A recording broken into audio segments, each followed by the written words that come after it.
All right, guys, what's going on? Welcome back to the Everything College Football Podcast. Today, me and Nick here are doing our preview and prediction for Week 1 contest between Boise State and USF going down in Tampa on that first Thursday night of college football.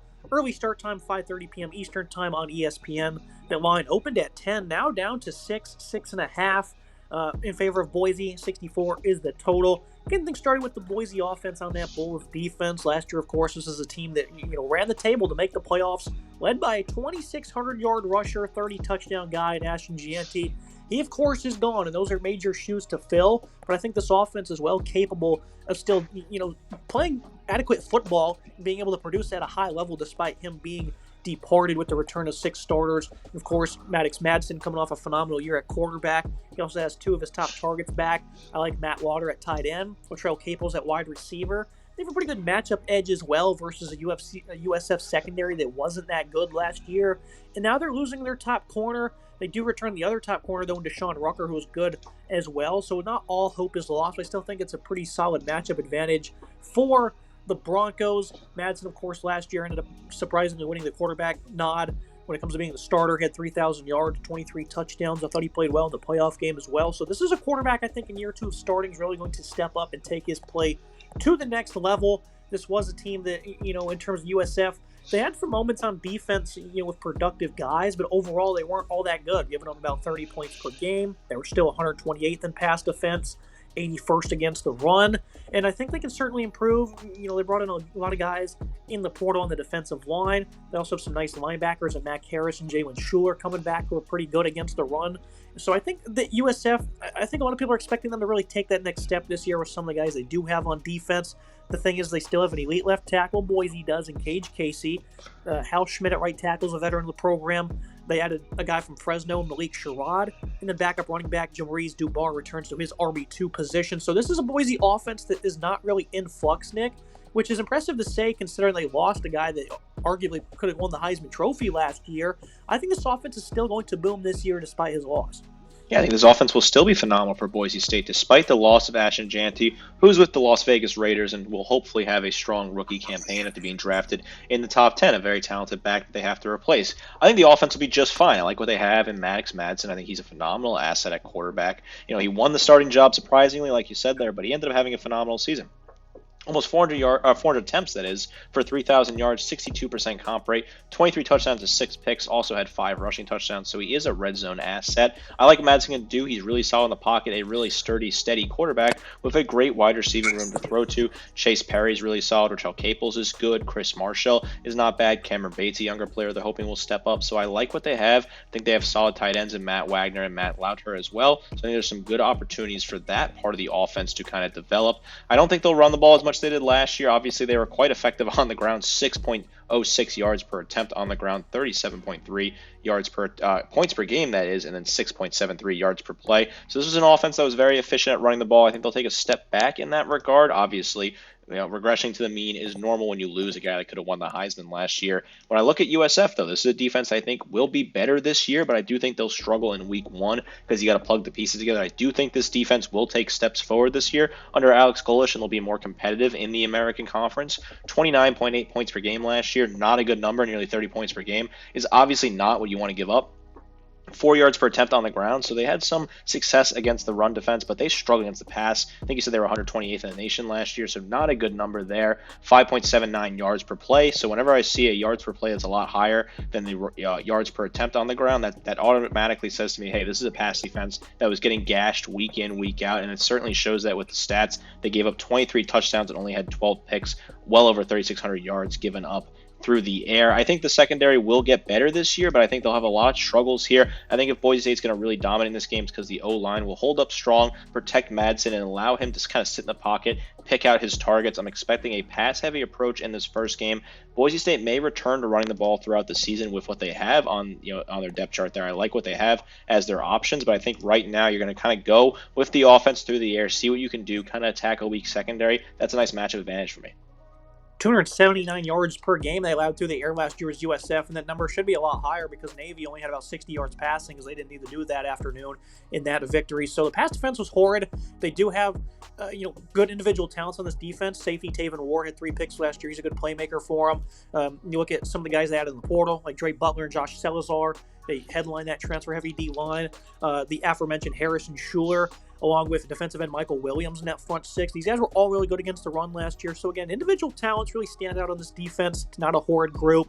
I'm not sure if they can contain this Boise offense, who I think they could still have respectable balance due to the matchup they have in the trenches. But like you said, pass-heavy approach. That's the assumption for me. I think you're going to see Madsen be incredibly poised this year, very mature. I don't think they're going to make many mistakes in week one.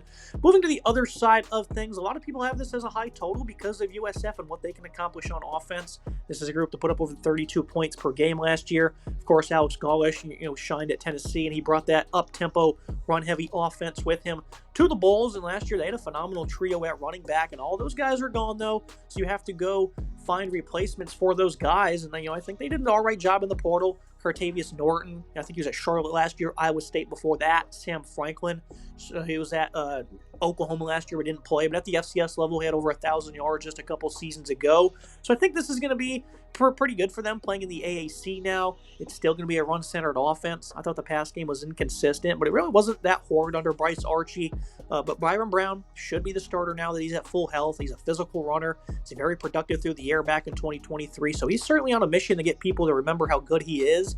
Keyshawn Singleton, he was the second leading pass catcher last year as a nice returnee.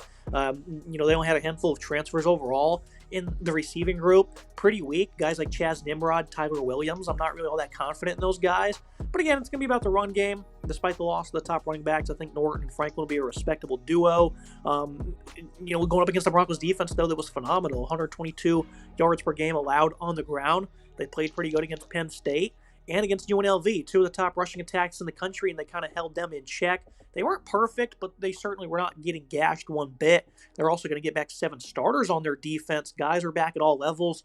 Linebacker Marco Notarini, he was a stout run defender. The secondary is going to return plenty of starting reps, guys like Ty Benefield and Jeremiah Irby.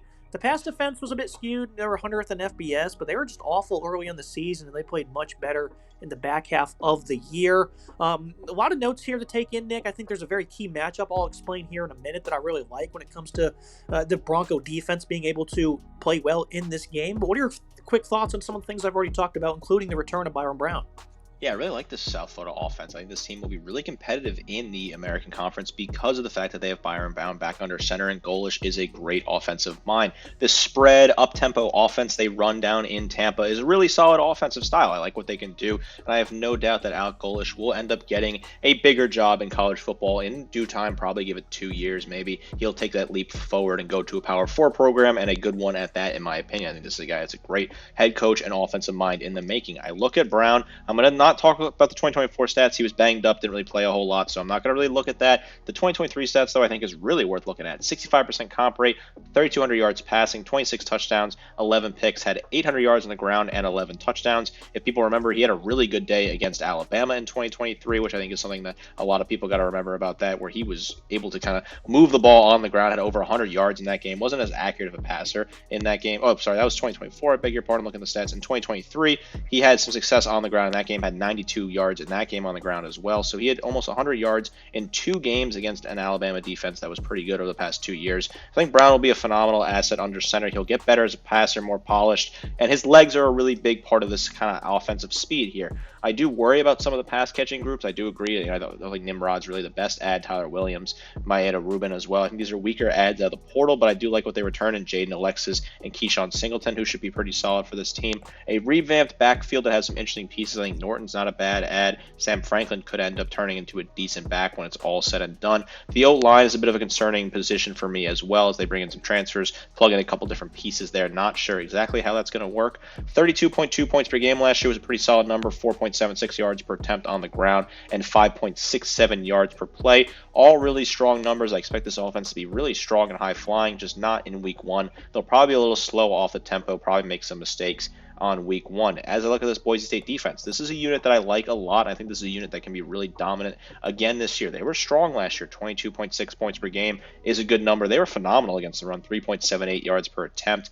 What worse against the pass, but some of that is skewed. I do agree with that. 5.63 yards per play. This offense for USF, they're going to try and run the ball here. I think Boise State's front seven really does line up well. They have a strong day in the trenches that dominate. I like what they have in Max Stage coming back. I think Braxton Flay is a really solid player. Deion Washington was a decent add out of the portal as well at nose tackle. So I expect this run defense to be really good. Put some pressure on this offensive line that I'm slightly concerned about. I think the run defense will really step up and bail out Boise State in some tight games. I do think this game will be close early on. I like Boise State to have a really good day against the run. Byron Baum might make a mistake or two, although I think he'll be a great quarterback come the end of the season. I don't know if they'll score 32 points in this game, but I think USF will put some points on the board early on, but Boise State will pull away by locking down that run defense and playing some clean football in the second half.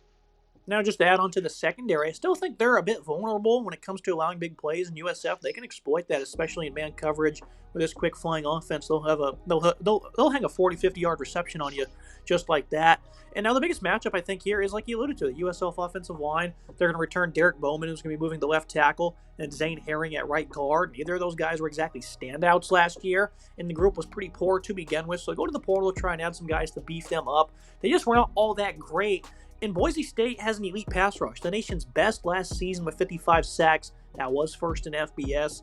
Jaden Virgin Morgan had 10 of those. He's the top returning edge guy. You alluded to Braxton Felly at D tackle. He was also really good at penetrating. So some of your top guys are still in town for Boise, and what seems to be a very favorable matchup for them. So I think the defense will play well in this one, but this is also an incredibly tough offense to play against. Like you alluded to, Alabama for 2 years had struggles with them even, so they can come and beat anybody, even a good Boise State defense. We're going to move to the final analysis and the prediction for this Week 1 contest. I think this game for USF, and again, their scheme always possesses a tough challenge, and this defense has some notable talents, but I think Boise's still going to have a big edge when it comes to applying a balanced attack. I think Boise's going to do well defending this run-heavy offense, and as long as they limit the explosive plays, it's going to keep USF out of that fast-paced, up-tempo play style that they like, and it's going to allow them to send the pass rush and sit back in coverage in third down. The first half's likely going to be a struggle on defense. I think they're going to pull away late, though. I think that Boise's going to cover this one. I'm kind of shocked to see the spread be moved to 6.5, which is going to be my best bet, Nick. I'd play it all the way up to 7, 8 points. I think they're going to win this one by double figures, and they're really going to pull away late. I think the maturity of Boise's offense and the veteran leadership and skill of their front seven is really going to be the difference maker for the Broncos. Yeah, I'm on the same page with you here. I think they're going to pull away late. I think it will be a close first half. It might be tied at halftime. I think it'll be sloppy on the Boise defense. They might get gashed once or twice more than they were expecting to for those fans out there in Idaho. I think they're going to struggle a little bit this game, going down in Tampa. I think it's a really interesting matchup on Week 1 on Thursday night. I think it's a great matchup to have, profiling two really strong Group of 5 contenders on national television on that Thursday night. I think USF will put up a great fight. I really do think this is a team that's very talented. I like what they have at quarterback, and the defense is going to take some steps forward this year. I think Golish is a phenomenal coach, and the culture he's building down there in Tampa is really strong, and I like the energy around this program long term as long as he is still at the helm. And even if he leaves, I think the successor will probably be solid and probably be someone from his coaching tree that he's developing as a young head coach. I like Boise State in this one. I think they end up winning by about 11 is what I ended up saying, so covering that 6.5, which is low. I think, if it was closer to 10, 11, maybe I would have had some issues here. Maybe I would have ended up picking South Florida to cover at the end of the day. But this line opened at like 9, 8.5. It's been moved down to about 6.5, which I think, an interesting movement on this line. Certainly one of the bigger movers in the Week 1 slate that we've observed so far. I like Boise State here. This is still the best team in the Group of 5 on paper overall, even without Ashton Jeanty. I love what the offense could do. Madsen, I think, is a phenomenal quarterback who will just have a great season. I think the secondary will take huge steps to improve, as will the defensive line continue to dominate and be an absolute matchup nightmare for the South Florida offensive line that I think is in a little bit of a weaker shape right now, and I just don't know if I really trust them to hold up against a pass rush that was so dominant last year. Give me Boise State here. South Florida will make it a contest early on, so it's certainly worth tuning into this one early in the evening Thursday night, but I do think Boise State pulls away at the end.